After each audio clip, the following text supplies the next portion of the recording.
afternoon. Welcome back to the Coaches Show. Coach Chris Boden, ASA Miami Silver Storm. And it's been a while since we've been here, but Coach, some productive couple of weeks. Finally back playing some football. Some tough moments, with some internal things on the players. But let's first get to, this game that we just played against Georgia Military. A much tougher fight, 28-7. But you guys were right there in the game. Defense played pretty well. Yeah, it's a tough place to play. They're a great team.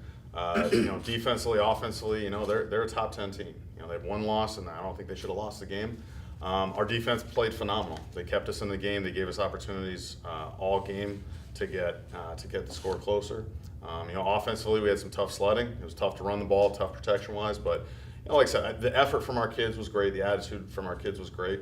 We're extremely young offensively, and it was a great learning experience for us. But overall, you want to win all those games, but you want to come out of every game and say, hey, we grew as a team, we grew as a coaching staff, and got better. And there were some good performances in the game. And like I said, next year, hopefully we'll get them next year. Absolutely, 45-3 in the first contest. This time, a much closer, narrow margin of victory for Georgia Military. You went up to Milledgeville. That's a tough place to win. You're playing a group of sophomores, a bunch of SEC future kids. What did you learn about your team in these two games, particularly, the juxtaposition between game one and game two, your coaching staff, just kind of put it in perspective for us? Yeah, the first time we played them, that was really our first game. No disrespect to the other schools we played, but that was our first junior college game. We made first game mistakes. This last game, we cleaned up the mistakes. It was still tough sledding. It's a tough place to win. It's a tough environment. They do a great job on game day, and it's a long trip. But like I said, our kids fought all game. And I was proud of our defense where, we had them stopped on third down, and then they called a penalty, and it reset the downs again. And then again we stopped them, and again another penalty. And again they just kept fighting. And the defense was phenomenal. Special teams was great. AJ Shipman had a great return that put us in good field position that led to the first score.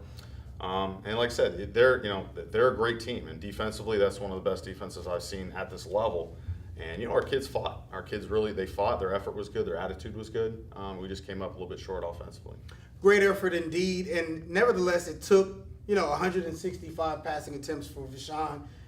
He was a little bit shaky in this game. Didn't have the greatest pass completion percentage ratio.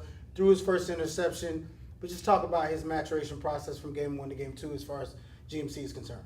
I thought Voshon was a little bit up and down. Like I said, he was under pressure a lot of the game. Some of the plays, he made some really good throws. He missed a couple throws, missed a couple reads. But again, he's a freshman. His first pick, he got pressured, scrambled out of the pocket, tried to make something happen in the end zone. And their DB made a good play. But overall, he's done a great job of protecting the ball, leading the offense, and managing the offense, not putting us in bad situations. But like I said, it's a great learning experience for a lot of the kids that we have on this team, and a lot of the freshmen that are coming back for us next year. Absolutely, great learning experience indeed. And just to recap and catch up to the season, 6-2 record up to this point. The Gattaca game was canceled, so 18 days, and then you get a win at Weber. You also get a win at Florida Sports Academy, and it's a scenario where you go into GMC and you play a pretty tough game. But one thing that stands out to me in the Georgia Military game, you've been very solid, running the football. This has been a very good team. Erick Hardnett, he had a very difficult day, just basically in general, and obviously the rush yards, particularly in college, are affected by sacks. But just talk about, kind of the running game and where that sort of, got off to a bad start, so to speak. I'm sure, the trenches had something to do with that. Yeah, they blitzed us a ton, and they're a 3-3 stack team. They bring a lot of pressure. They put a lot of pressure on the offensive line to win one-on-one blocks. And it is, again, we're still one block away usually every time, one or two blocks. And it just got to a point where, we still continue to try to run the ball.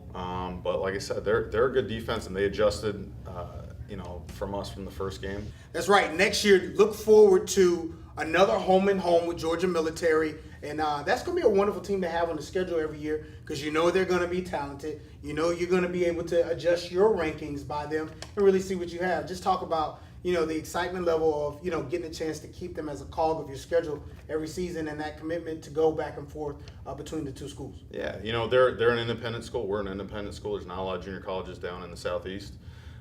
So playing them is a good experience for us, for them as well. And they're a disciplined team. There's some of the junior college games can get a little bit wild at times, but they're a good team. They're a disciplined team. There wasn't anything dirty going on or anything like that. And it's just those games are fun to be a part of because it's two teams going at each other and leaving everything on the field. But we hope we will get to 4 more junior college games next year, along with hopefully the 2 against them, to put us at 6. So like I said, that 6th JUCO game is going to allow ASA Miami to be bowl eligible, get in sort of the conversation of national ranking and relevance. Having a junior college in South Florida allows our kids and the South Florida kids to stay at home and go here, where in past years they would leave. They would get up and go elsewhere, other states, to other junior colleges. So I think it's a great opportunity and a great situation for kids to stay home if they want to stay home, where they don't have to go to the Midwest. They don't have to go to the Northeast. They don't have to go to California, where we can take care of them here and get them recruited and get them out of here.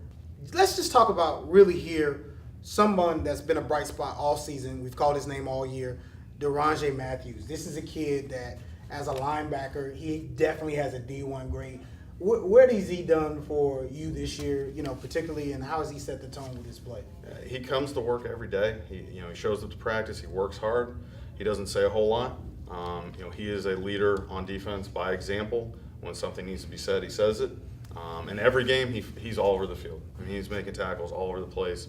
He's a D1 linebacker. We can't be. We've just been extremely happy with how he's played and his ability and his attitude with everything, and leading by example with a lot of the young kids we have. So you got Georgia Prep Sports Academy coming up this week. Talk a little bit about them. What do you see on film, and what do you got to do to get out there with the W? Yeah, they're a good team. They have a lot of talent. They always have a lot of talent. They're coming all the way down here. It's the last game of the year for both of us, so we need to jump on them early. We need to come out executing right from the start, and put the loss behind us with Georgia Military. Before we go, have to give our continued condolences, our thoughts and prayers to Carl Stacey's family. A difficult loss, Coach. It challenged this program. There's always adversity. That's one of the things that football is about. Talk about Carl and what he meant to this program. Yeah, it was when he passed away, it was extremely difficult for the players, for the coaches, obviously for the family members, anyone that he had met, that he had been in contact with, and difficult situation to deal with. He's from Mayfield, Ohio, and he was a great kid. Walked around with a smile on his face every day, and showed up and worked in practice every day. Played, was in the rotation.